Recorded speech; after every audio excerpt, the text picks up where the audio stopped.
Hello and welcome to this week's TechCast. I am Tech's Event Director, Poppy Mickleborough, and I'm delighted to be joined this week with Ed Connolly, Strategy Director and Director of Ventures for John Lewis Partnerships and one of Tech's retail partners. Welcome, Ed. Thank you. So to start with, can you tell us a little bit more about Ventures and how you guys work with the overall partnership? Yeah, sure. Ventures was set up 3 years ago as a discrete business unit for John Lewis Partnership, so working away from Waitrose and John Lewis trading divisions, but on their behalf to develop new propositions and business models for the partnership. So what they're looking to do in Ventures is test the next big thing for customers and work out exactly how customers are going to be interacting with us in the future. So what we're trying to do is always look one step ahead of where we are today and basically test three things as we're looking at new propositions for customers. So what we're trying to do is test, firstly, the feasibility of a new proposition, as in can we get the thing done. Second is the desirability, so whether customers will engage with it and what the appetite for these new propositions might be. Yeah. And then we've got the sort of commerce behind it, so the viability of the proposition. So in doing that, we work out where the route to value is. So what we've done so far, we've launched 5 different new propositions since Ventures was set up. Yeah. Things like Cook Well, which was a recipe box. So we got that live a couple of years ago. We do home solutions, which is on demand for tradespeople. So we set that up again about 2 years ago. Yeah. We got Rapid live, which is the fast delivery of our grocery proposition. So that's going extremely well. And the most recent one is While You're Away, which is delivering groceries into the customer's fridge while they're not at home. So we use a smart lock to access customers' homes and put their stuff away while they're away. How's that gone down? How have customers found it? Incredibly well, actually. Yeah. It's very limited at the moment. So we've got 50 customers live on the proposition, but they're all absolutely loving it. They're all using it pretty much every week, and the average order is actually much higher than the average order for our normal e-com unit, and the NPS score is well into the 90s on it, so it's going really well. Incredible. I might be one of your future customers of that. So can you tell us a little bit about what your key focus is when it comes to digital transformation across the partnership? Yeah, I think we feel quite transformed already digitally. Yeah. In John Lewis, you know, we've had almost 20 years of digital transformation. We launched the platform in 2001, johnlewis.com, so 20 years worth of learning and evolving, and almost 40% of our sales now come through that platform. Wow. So in John Lewis in particular, we feel pretty transformed already. Yeah. On the Waitrose side as well, in the last few years, it's been a major focus for us. So we've invested really heavily in tools, in people, warehousing, things like that in waitrose.com, and starting to show the fruits of that as well. So last year it was up 14%. Way ahead of the market, and I guess we feel like digital is really a major part of what we do in JLP. And we've seen a lot of, I guess, traditional retailers, high street retailers, not really stay ahead of the market. We've seen quite a few casualties in the last few years. What do you think it is that retailers need to be doing to stay ahead and to really kind of be further ahead of their digital transformation journeys? I think the first thing is they've got to have the right mindset for innovation. Mm-hmm. You know, if they get anchored into the old ways of doing things and they get too hooked on legacy assets and servicing those old assets, then they'll never get into that space of constant transformation, either financially, so that their resource will be ploughed into stuff that they don't really want now, and their mindset won't be there, so their ways of working will be geared around the old retail rather than the new retail. So I think those are the two major watch-outs for retailers as we go into this period of constant transformation. And how do you think retailers can shift that mindset? There's a lot of talk, I guess, of you need to have that agile ways of working. Is there things in particular that you guys have learned about how to shift that mindset? And I guess what kind of role has Ventures played in that change for John Lewis?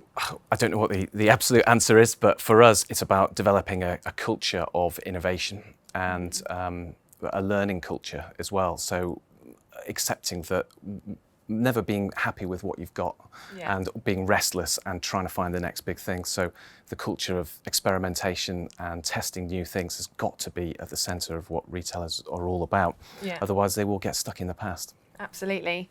And I think at Tech this year, we're focusing a lot on introducing brands to tech as well as retailers. I think, we've seen tech and digital break down those barriers to entry in terms of going direct to consumer and having that relationship with consumers. What's your thoughts on kind of how the retail space and the consumer space is going to look in the next 5 years? Yeah, well, it's going to be very different, isn't it? It's moving so fast, and the high street in particular will look very different in another 5 years as it has done, five years ago. And I think that really, we're a sector in transformation. We're a sector which is changing so quickly. I think that the high street in the future will probably have even fewer physical outlets in the traditional shop sense of the word. As it has done in the past. So I think the high street will be transformed again. I think it will be very experience-led. I think you'll see the workplace come into the high street. And I think what you'll see from experience and shops is that those experiences for customers look very different to how they did in the past. Those things will come together, and the blurring of physical and digital will really happen, and it will be much faster. It will really speed up. So what do you think is the future of the store? I know it's a bit of a buzzword and it's actually one of the themes for tech, but what's really your view on what the future of the store is? I think it's about using the great thing that the store can offer that the pure digital channels can't is really obvious. It's about human interaction. Yeah. And I think great retailers will be able to blend the best of tech with the best of human interaction and service-led propositions. And when those two things come together, and it becomes really genuinely seamless for the customer, so that they don't think about the online store being different to the physical store. Their journey is one, and the retailer can see that the whole customer journey is there right in front of them, and they can interact with the customer totally seamlessly cross-channel. I think that's got to be the future. And so do you think the kind of, I guess, the winners in the new retail world will be those that have both an online and a physical presence? I absolutely do. Online and physical, blending the best of both worlds, and I think weaving in a very high level of experience into their physical and their online experiences for customers. And so do you think we might be seeing more partnerships forming within the retail space, so much more brand and retail partnerships in terms of people that are online wanting some physical space and that side of things? Yeah, I think so. I think partnerships are already a major part of retail. Certainly, if you think about our business, we already partner with loads of tech companies. We're a hub for technology, for service providers, for brands, and we work really closely with lots of different partnerships. I think the key to it is creating relationships which are well balanced and relationships which offer mutual value to both parties. But certainly no one wants to do everything themselves. Yeah. And where you have specialisms, and increasingly we will see specialisms, particularly in the tech space, then I think partnerships is the natural solution. And so how do you go and find who the right partners are? What do you guys do to make sure that they're the right strategic fit for your business? Well, we run tender processes, and of course we get to know who's out there. So you pick up so much through your networks that you can work out who the right people are for you. And the more you build those networks up, the more you talk to other people and what they've done, you learn a little bit more every time. And so when you're ready to go into the market to work out who you want to partner with, you're already ahead of the game. And for you, what technologies do you think will have the biggest impact in retail over the next couple of years? Well, I think hyperconnectivity will be one of the transformative technologies that really changes what retail is all about.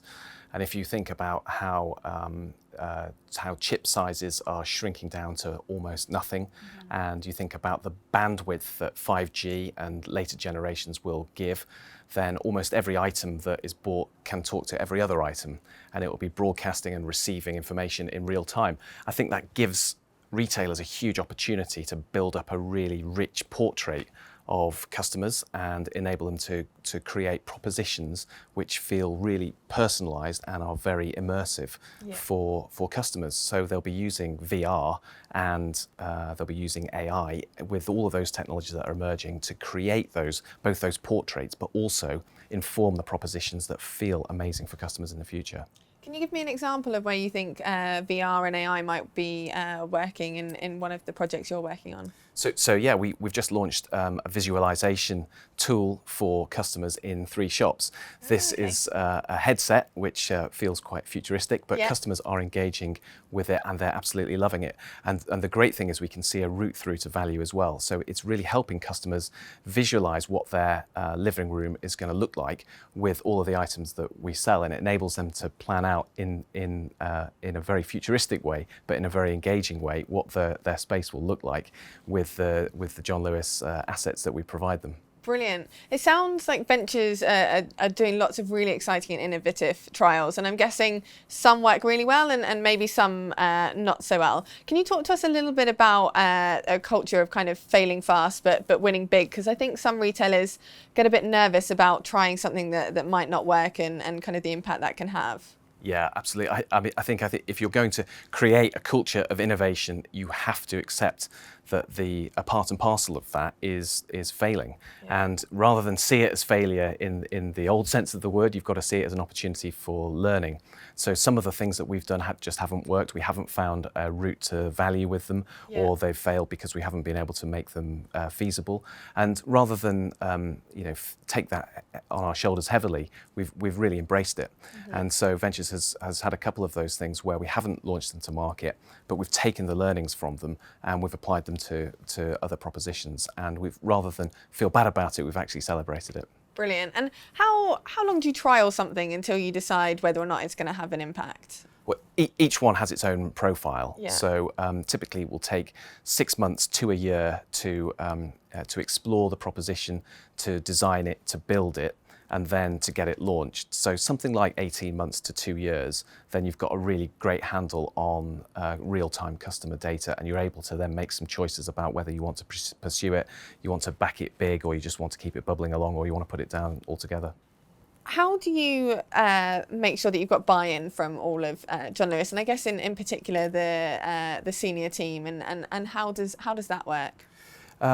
It's a good question, because I think a lot of these things can fail when they run out of sponsorship internally, and it's our job to just make sure that we are communicating all the time, and we're really understanding what the needs of our clients are internally, and understanding that we're building propositions which really suit what their customers are telling them they need. So it's totally in sync with the strategy of the whole organisation, and they look at a business unit like Ventures as the means to the end that they already want strategically. So it's about communication and making sure that strategically we're totally aligned.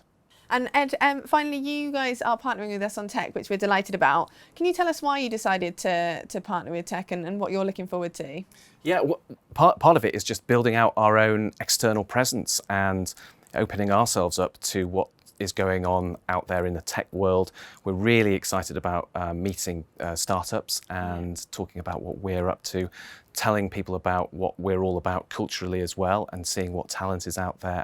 And we talked about partnerships, and we're definitely open to thinking about who we might partner with in the future. So getting out there, meeting some of the exciting startups and the people who are really changing tech is what we're really interested in. I'm picking up on that startup side of things. I know startups are really important to John Lewis. Can you tell us a little bit about why? I know you've had JLabs and all of that side of things. Why are startups important to the business? I think startups bring this huge level of energy and enthusiasm, and they're not constrained in any way. So they really open up your thinking about what possibilities might exist out there. They don't have any of the constraints of a big organisation behind them, so their thinking and their connectedness to the customer really inspires us. So we love meeting them, we love finding out about what they're up to and what their insights are, but most of all we just love the passion that they bring to it. Absolutely. Well, you'll have 100 of them to get through at Tech, so I hope the team are ready. Ed, thank you so much for your time today, really appreciate it, and we look forward to seeing you in October. Thanks, Poppy.